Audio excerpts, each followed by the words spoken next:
یہ جو مالی معاملات ہیں یہ بظاہر لوگوں کے آپس کے اندر آتے ہیں، اور یہ شریعت میں اس کی اہمیت اس قدر زیادہ ہے کہ سیدنا عمر فاروق رضی اللہ تعالی عنہ کے پاس ایک مقدمہ ہے، تو جس مدعی جس شخص نے دعویٰ کیا تھا اس نے اپنے دعوے کے ثبوت کے اندر گواہ پیش کی، اور اس نے حضرت عمر فاروق رضی اللہ تعالیٰ عنہ سے کہا کہ یہ گواہ بڑے نیک ہیں۔ گواہوں کا نیک ہونا ضروری ہوتا ہے، اس کو فقہ کی اصطلاح کے اندر تزکیہ شہود کہتے ہیں۔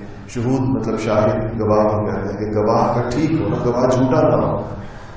تو عمر فاروق رضی اللہ تعالیٰ عنہ نے اس بندے سے پوچھا کہ تم جو ان کی نیکی کی گواہی دے رہے ہو، کیا تم نے ان کے ساتھ کبھی سفر کیا؟ اس نے کہا نہیں، سفر تو نہیں کیا۔ کہا کبھی اس کے ساتھ پڑوس میں رہے ہو، پڑوسی رہے ہو اس کے؟ کہا نہیں، اس کا پڑوسی بھی نہیں رہا۔ کہا کبھی اس کے ساتھ کوئی مالی معاملہ کیا ہے، کوئی قرض کا لین دین کیا ہو، کوئی خرید و فروخت کی ہو، کوئی کرایہ داری کی ہو، کوئی پارٹنرشپ کی ہو، کوئی مالی معاملہ اس کے ساتھ کبھی کیا ہے؟ تو اس نے کہا کہ نہیں، میں نے کوئی مالی معاملہ بھی ان کے ساتھ کبھی نہیں کیا۔ تو کہا پھر تم اس کی دینداری کی گواہی کیسے دے رہے ہو؟ کہ دینداری کا پتہ تو ان چیزوں کے اندر چلتا ہے۔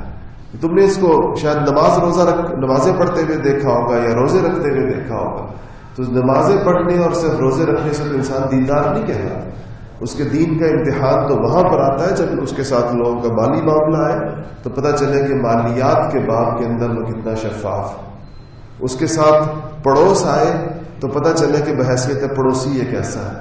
اور تیسری چیز سفر کہا گیا ہے کہ سفر ایک ایسی چیز ہے کہ وہ اس میں چونکہ ساری روٹین ڈسٹرب ہو جاتی ہے، تو انسان کے مصنوعی اخلاق کا جو پردہ اس نے اپنے اوپر ڈالا ہوا ہوتا ہے وہ اتر جاتا ہے۔